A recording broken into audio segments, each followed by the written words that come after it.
قطر کے وزیر اعظم کی حماس کے خلاف جاری جنگ کے حوالے سے اسرائیل پر کڑی تنقید۔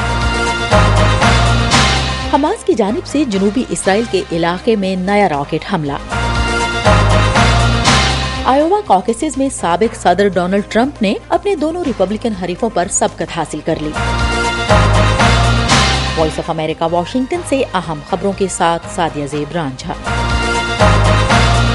قطر کے وزیر اعظم نے غزہ کی پٹی میں حماس کے خلاف جاری کارروائیوں کے حوالے سے اسرائیل پر کڑی تنقید کی ہے۔ شیخ محمد بن عبد الرحمن ال ثانی نے سوئٹزرلینڈ کے شہر دیووس میں بات کرتے ہوئے کہا کہ تنازع کے خاتمے کے لیے 2 ریاستی حل کی ضرورت ہے۔ انہوں نے خبردار کیا کہ حماس کے 7 اکتوبر کے حملے اور اسرائیلی رد عمل سے ظاہر ہوتا ہے کہ خطہ پہلے کے حالات کی جانب واپس نہیں جا سکتا۔ انہوں نے مغربی کنارے میں جاری کشیدگی پر تشویش اور اس خدشے کا اظہار کیا کہ بحیرہ احمر میں اتحادی ملکوں کے حملے حوثی باغیوں کو روکنے میں کامیاب نہیں ہو سکیں گے، بلکہ اس سے کشیدگی بڑھ سکتی ہے۔ ہم وائس آف امریکہ واشنگٹن سے آپ سے مخاطب ہیں۔ اسرائیل کا کہنا ہے کہ منگل کو 15 راکٹ جنوبی اسرائیل کی جانب داغے گئے، جس سے ایک دکان کو نقصان پہنچا۔ اسرائیلی میڈیا کا کہنا ہے کہ یہ ایک ہفتے کے دوران غزہ کی جانب سے ہونے والا شدید ترین راکٹ حملہ تھا۔ حماس نے جنگ کے دوران اسرائیل پر راکٹ فائر کرنے کا سلسلہ جاری رکھا ہے، جبکہ اسرائیل کا کہنا ہے کہ وہ غزہ کے علاقوں میں حماس کی فوجی صلاحیتوں کو ختم کر رہا ہے۔ اسرائیلی چینل 12 ٹی وی نے بتایا کہ راکٹ غزہ کے وسطی قصبے بوریج سے داغے گئے۔ اسرائیل نے اس سے قبل غزہ کے شمالی اور جنوبی علاقوں میں حماس کے اہداف کو نشانہ بنانے کی تصدیق کی تھی، جن میں درجنوں عسکریت پسندوں کو ہلاک اور 100 کے قریب راکٹ لانچر تنصیبات کو تباہ کرنے کا دعویٰ کیا گیا تھا۔ اسرائیلی وزیر دفاع نے پیر کو حماس کے خلاف جنگ کا شدید مرحلہ جلد ختم کرنے پر آمادگی کا اعلان کیا تھا، لیکن کہا تھا کہ جنگ بندی کا کوئی امکان نہیں ہے۔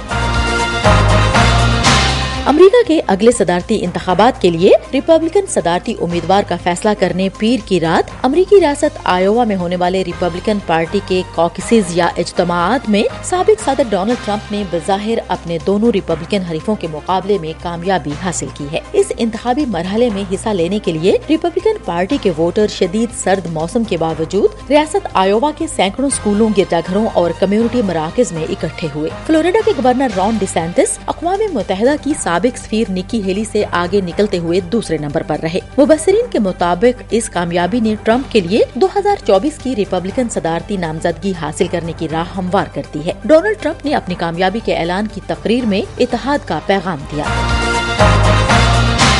اقوام متحدہ نے مغربی افغانستان میں ہزاروں بچوں کے لیے مدد میں اضافے کی اپیل کی ہے، جو گزشتہ اکتوبر کے تباہ کن زلزلے کے بعد انتہائی سرد موسم میں مشکل حالات سے دوچار ہیں۔ طالبان کی حکومت اور امدادی اداروں کا اندازہ ہے کہ افغانستان میں گزشتہ اکتوبر کے زلزلے میں 1000 سے زیادہ افراد ہلاک ہوئے، جن میں اکثریت عورتوں اور بچوں کی تھی، جبکہ 21,000 مکانات تباہ ہوئے اور بے شمار خاندان اپنے معاش کے ذرائع مال، مویشیوں اور فصلوں سے محروم ہو گئے۔ اقوام متحدہ کے بچوں کے ادارے یونیسیف نے کہا کہ زلزلے سے متاثرہ ہرات کے علاقے سمیت افغانستان مفلوج کر دینے والی سردی کی لپیٹ میں ہے، جس سے زندگیوں کو خطرہ لاحق ہو رہا ہے اور تعمیر نو کی کوششیں سست پڑ رہی ہیں۔ یونیسیف کو فکر ہے کہ اگر وہ متاثرہ 96,000 بچوں کو درکار سہولتیں فراہم نہ کر سکے تو ان کی زندگیوں کو خطرہ لاحق ہو سکتا ہے۔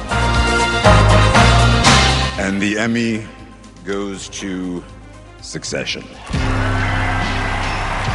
اور امریکہ کے شہر لاس اینجلس میں پیر کی رات ٹیلی ویژن کی دنیا کے سب سے معتبر سمجھے جانے والے ایمی ایوارڈز کے فاتحین کا اعلان کر دیا گیا۔ اس سال سیریز سکسیشن اور کامیڈی سیریز دی بیئر نے 6 ایوارڈز جیتے۔ لاس اینجلس کے پیکاک تھیٹر میں 75ویں ایمی ایوارڈز کی تقریب 4 ماہ کی تاخیر سے منعقد ہوئی، جس دوران موسیقار اور گلوکار ایلٹن جان نے ایک ریکارڈ بھی قائم کیا۔ انہیں اس سال ایلٹن جان لائیو اور فیئرویل فرام ڈاجر اسٹیڈیم کی وجہ سے بہترین ورائٹی اسپیشل کا ایوارڈ ملا، جس کے بعد وہ فلم، ٹی وی، تھیٹر اور ریکارڈنگز کے تمام بڑے ایوارڈز حاصل کرنے والوں کی فہرست ایگاٹ میں شامل ہو گئے۔ ایگاٹ اس کلب کو کہا جاتا ہے جس میں آسکرز، گریمی، ایمی اور ٹونی ایوارڈز جیتنے والے افراد شامل ہوتے ہیں۔